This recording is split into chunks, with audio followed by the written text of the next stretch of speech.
explain and simplify these terms for you. Before we even get into it, you may be asking yourself, why do we ask students to learn this stuff? Students need to learn these terms and how they apply to research so they can look at a study and decide for themselves if it makes sense. Once you understand it, you can critique it and make better decisions about what should be applied to your practice. Ontology is a fancy word for beliefs about reality. Different kinds of research are founded on different beliefs about what we think truth is. Do you think truth even exists? What is true? What we think reality is will shape what we think we can know about reality. That is why it is important to understand ontology when you are learning about and critiquing research.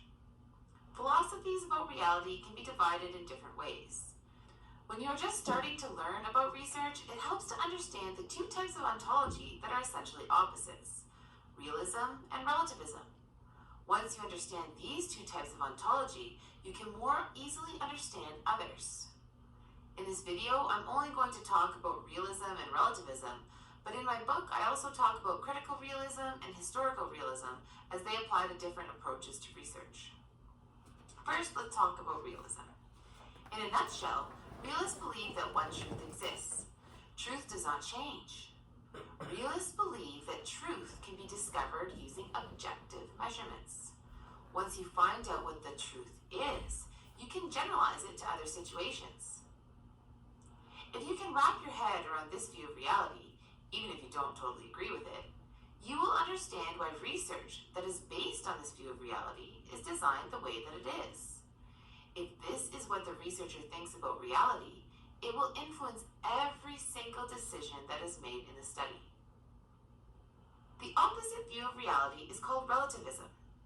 If you look at what I just said about realism, you can probably guess that everything relativists believe is the exact opposite of what realists believe. Using that logic, you know that relativists believe in multiple versions of reality. What is real depends on the meaning you attach to truth. Truth does not exist without meaning. Since reality is created by how we see things, it evolves and changes depending on your experiences. If reality is context-bound, it cannot be generalized. It can only be transferred to other similar contexts. Epistemology is another fancy word that basically means what relationship the researcher has with the research. So, how do we get knowledge? How do we discover new things? Ontological beliefs will dictate epistemological beliefs. Let me say that again in another way. What the researcher believes about the nature of reality will dictate what kind of relationship they think the researcher should have with whatever is being studied. There are two basic beliefs about how we should gather new knowledge. Some researchers believe that research should be done in an objective way, so that the researcher does not influence the data that is gathered. They think that in order to find out what the truth is, the researcher needs to stay as far away from the research as they can, so that they can get an objective measurement. This approach is also known as an etic approach to research. The word etic basically means taking an outsider's view of someone else's situation. So, if you use a fishbowl to represent someone's situation that is being researched, the researcher taking an etic approach would want to look at the fishbowl from the outside, measure it, and make observations without ever touching it. If we go back to look at the two major opposing views of reality, which one do you think leads to this etic approach to conducting research? That is right, realism. If you think that truth exists that can be objectively measured, then of course you want to stand back, look at your fishbowl, and try to measure it without disturbing the reality you are studying. The opposite approach to research would be taking an emic approach. An emic approach is used by researchers that believe in a subjective approach to reality. Interacting with people to find out what truth means to them is needed. So these researchers would want to get inside the fishbowl.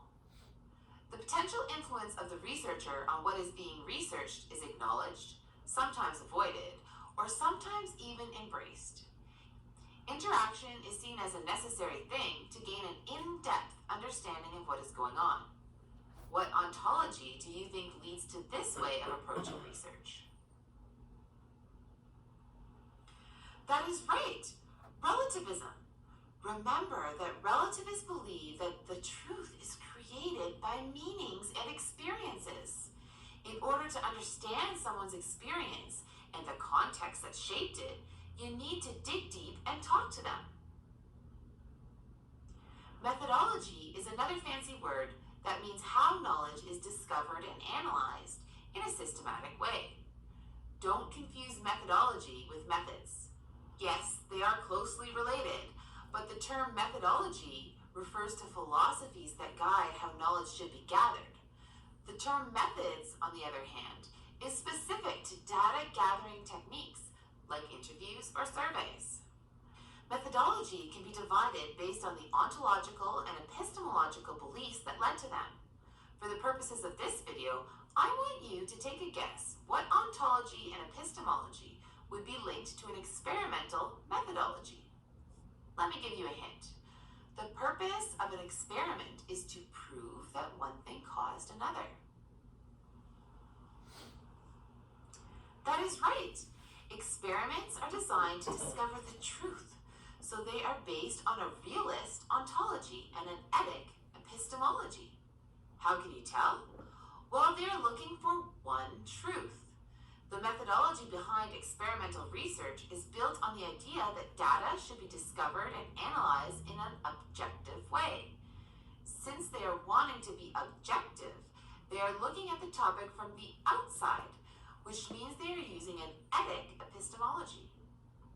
The experimental methodology is planned in advance to eliminate the influence of as many contextual factors as possible, since the only way these researchers believe that truth can be discovered is to remove it from its context.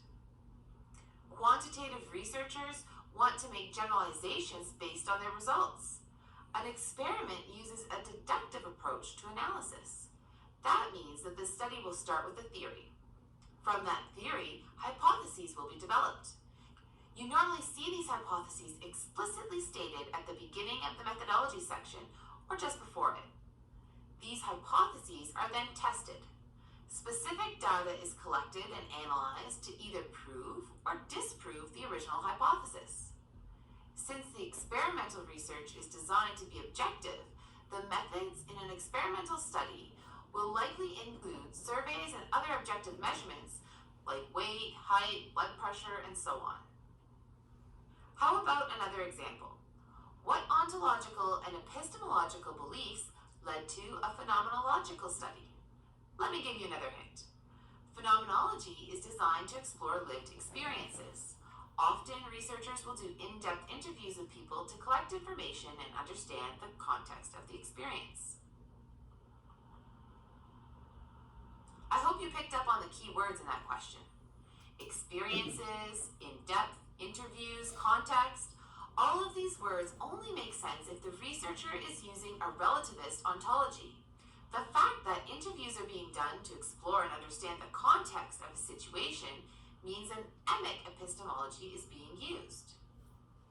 In a phenomenological methodology, research design decisions are made based on complex philosophies about how data should be collected and analyzed. But basically, they start talking to participants to gather as much specific information as they can about a situation. Then they look for patterns or common findings in their data. From those patterns, tentative hypotheses are created, even though they're not usually labeled as hypotheses in the actual study because that is a quantitative term. These hypotheses are used to promote more research, and eventually general conclusions or theories are developed. When results are presented, they are always linked to the context that was studied. This kind of logic that is most commonly, but not always, associated with qualitative research is called inductive reasoning. Remember, your ontology dictates your epistemology, which dictates your methodology, which dictates your methods. All of this needs to make sense for the question you are asking, since in reality, the question drives everything. If you can understand the basics of realism and relativism, you can use logic to match everything else about research epistemology and methodology to the appropriate paradigm, as long as you know what the terms mean. Let's say you are looking at an article and you notice they're describing patterns among a large group of people using statistics. If you had to guess, what do you think the ontology and epistemology that led to this approach is? Most times, the article will explicitly tell you if it is quantitative or qualitative, but sometimes it won't. Another way to tell if your methodology is quantitative or qualitative in nature is to look at the use of statistics and the sample size. Typically, quantitative research uses statistics and large sample sizes. Qualitative research, on the other hand, uses smaller sample sizes and thematic analysis. Sometimes it is more complicated than that, so make sure you look beyond the sample and statistics to confirm your guess. Do you think that makes sense based on what we have discussed so far? Please comment below to let me know if you can make sense of the reasoning. I hope you have found this video helpful. For more about the basics of this complex terminology, please read my ebook and let me know if you have any other questions. I also have a few other videos about research philosophy you might want to check out. Sometimes all you need to do to understand something is to hear it explained in a few different ways. That is why I have multiple videos on this topic. If you take a moment to explore my channel, you will see that I have other videos on the same topic that explain things in other ways. If you like my videos, please press the like button and subscribe to be notified when new videos are released. Thank you. Okay.